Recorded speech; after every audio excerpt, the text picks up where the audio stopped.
The Siege of Perekop in 1736, a truly momentous event in the long and often brutal history of conflict between the burgeoning Russian Empire and the formidable Ottoman-backed Crimean Khanate, unfolded against a backdrop of intense geopolitical maneuvering and a centuries-old struggle for control over the strategically vital Black Sea region.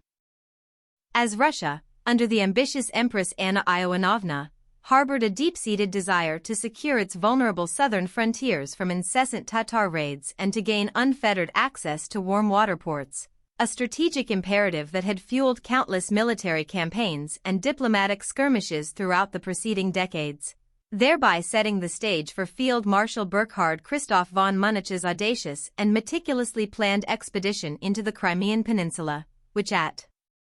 that time served as a crucial vassal state of the mighty Ottoman Empire and a persistent, often devastating, source of slave-raiding parties that terrorized Russian borderlands, necessitating a decisive and overwhelming military response to finally neutralize this enduring threat, wherefore Munich, a seasoned, resolute, as remarkably innovative commander of German origin in Russian service, painstakingly assembled a truly formidable army, comprising an estimated 50,000 to 60,000 soldiers, including infantry, cavalry, as a substantial contingent of heavy artillery, all meticulously equipped with supplies for a prolonged campaign. As embarked upon a grueling, arduous march across the vast, often desolate, as sun-baked steppes in the late spring of 1736, a journey that itself proved to be an immense test of endurance, fraught with severe logistical challenges including an acute scarcity of potable water and forage for the numerous horses, the relentless spread of debilitating diseases like dysentery and malaria that decimated ranks, as constant, harassing skirmishes with swift and elusive Tatar scouting parties, all while relentlessly pushing towards their ultimate objective. The heavily fortified Isthmus of Perekop, famously known as Orkopi or the Turkish Wall, which represented the literal and symbolic gateway to the Crimean Peninsula and was widely considered an almost impregnable barrier, consisting of a massive, deep, and wide ditch, often reaching up to 70 feet in width and 25 feet in depth, reinforced by towering earthen ramparts that rose to considerable heights, studded with numerous bastions and redoubts, all meticulously designed to withstand any invading force and manned by a determined garrison of thousands of Crimean Tatars and elite Ottoman janissaries under the command of Confidi Tugiri, who confidently expected to repel any invading force with relative ease, yet Munich's exhausted but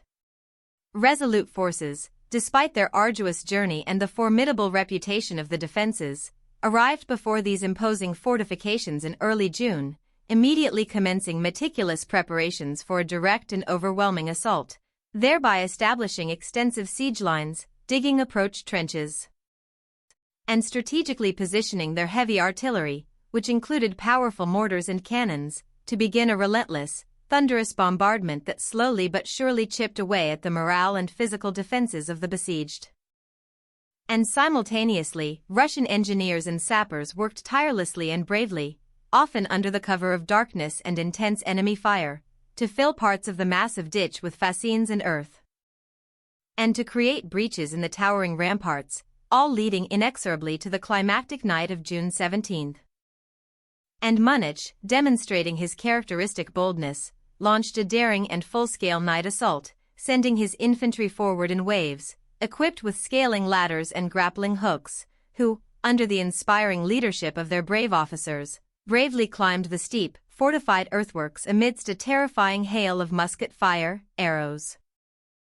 and cannonballs, engaging the desperate defenders in brutal, chaotic hand-to-hand combat atop the ramparts and within the bastions. And after several hours of exceptionally fierce and bloody fighting, during which both sides suffered heavily, the determined Russian forces, through sheer perseverance and superior organization, managed to breach the main defenses at several key points, overwhelming the surprised and outmaneuvered Crimean Ottoman garrison, which quickly led to the collapse of their organized resistance and the capture of the entire Perekop line, thus dramatically opening the path into the heart of the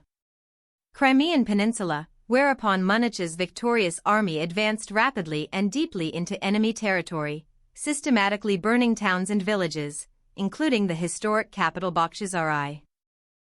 and devastating the Khanate's agricultural and economic infrastructure in a scorched earth campaign. And these initial, spectacular successes were ultimately short-lived. And the Russian army, having suffered significant and unsustainable casualties not only from the intense combat but also, and perhaps more critically, from widespread disease, particularly cholera and dysentery,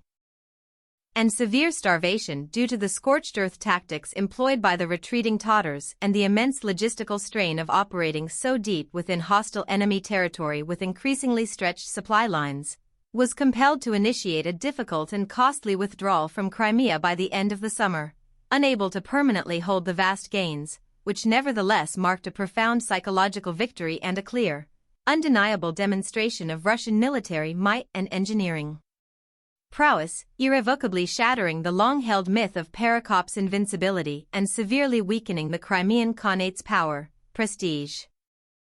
and ability to project force, thereby contributing significantly to its eventual, inevitable decline and paving the way for Russia's later, decisive annexation of the entire peninsula in 1783.